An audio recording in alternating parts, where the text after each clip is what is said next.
¿Qué pasó, pinche perro? This is your homeboy Quetzalcoatl, and this is the Lamont Peterson versus Errol Spence episode of the Fuck Your Life Boxing Show.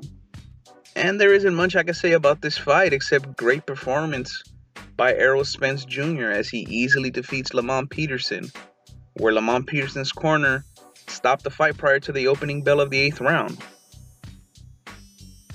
While this outcome wasn't unexpected, I don't really think anybody gave Lamont Peterson a serious chance to beat Errol Spence Jr. This was impressive nonetheless. Lamont Peterson didn't have anything for him. When they were fighting on the outside, Errol Spence was killing him softly with that jab, maintaining his distance. And where I felt Lamont Peterson would probably have the most success, which is on the inside, Lamont Peterson didn't do anything. He, for the most part, just kept his hands up and was letting Errol Spence just let his hands go when they were on the inside. Lamont Peterson did have some success in this fight. I believe it was in the 3rd round where he caught Errol Spence with a really good shot that caught his attention. I don't think Errol Spence was seriously hurt. And in the 5th round where he again caught him with a good shot. But as soon as Lamont Peterson had that success, Errol Spence immediately answered right back with combinations. And in that 5th round, after Lamont Peterson caught him with a good shot, not too long after that, Errol Spence ended up dropping him in that round. You do have to credit Lamont Peterson's heart in this fight, though, because he was completely outgunned in this bout. Errol Spence had the better power. Spence had more speed. He was the naturally bigger fighter. And just overall, a better fighter than Lamont Peterson. And on top of the fact that Lamont Peterson was losing virtually every round in this fight, he was still looking for a way to turn the fight around. He was still looking to land that big shot. You got to give him props for that heart. That's not something that you can train to get. You can't take a steroid to get heart. It's just something you were born with. And Lamont Peterson has a lot of heart. But that doesn't mean he didn't get his ass whooped. Because they beat his ass in this fight. If you look at his face, one of his eyes was badly swollen. Looked like somebody picked up a bat, tried to hit a home run on his motherfucking face. They Sammy Sosa'd his ass. As far as where Errol Spence goes from here, fight everybody wants to see is Errol Spence and Keith Thurman.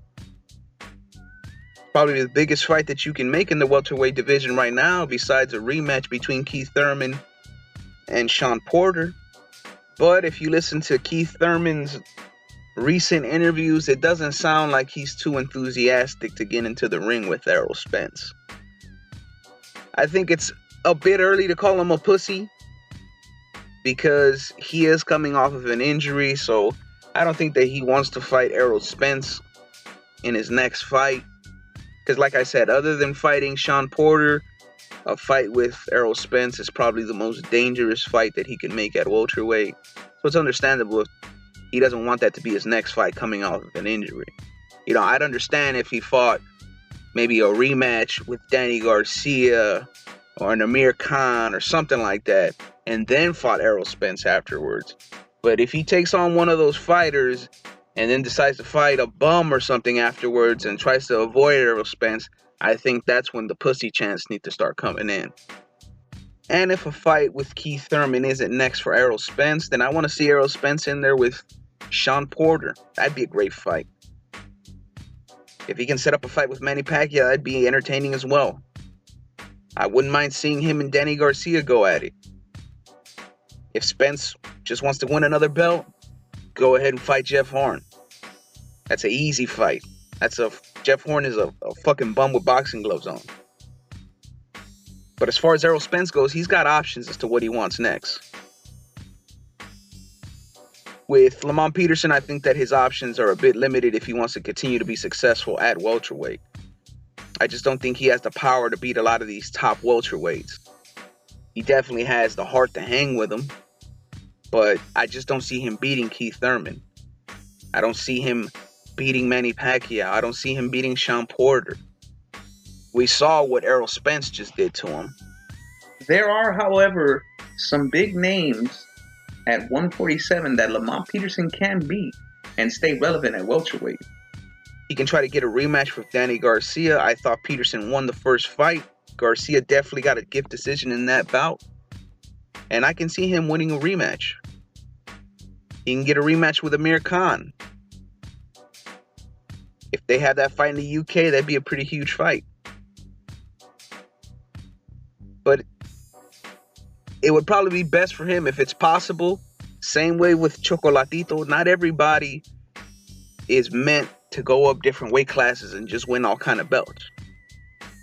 I think that welterweight is just a little bit too much for Peterson. If he can go back down to 140, I think he has a chance to be one of the top guys at 140. But we'll just have to wait and see what he decides to do with his career.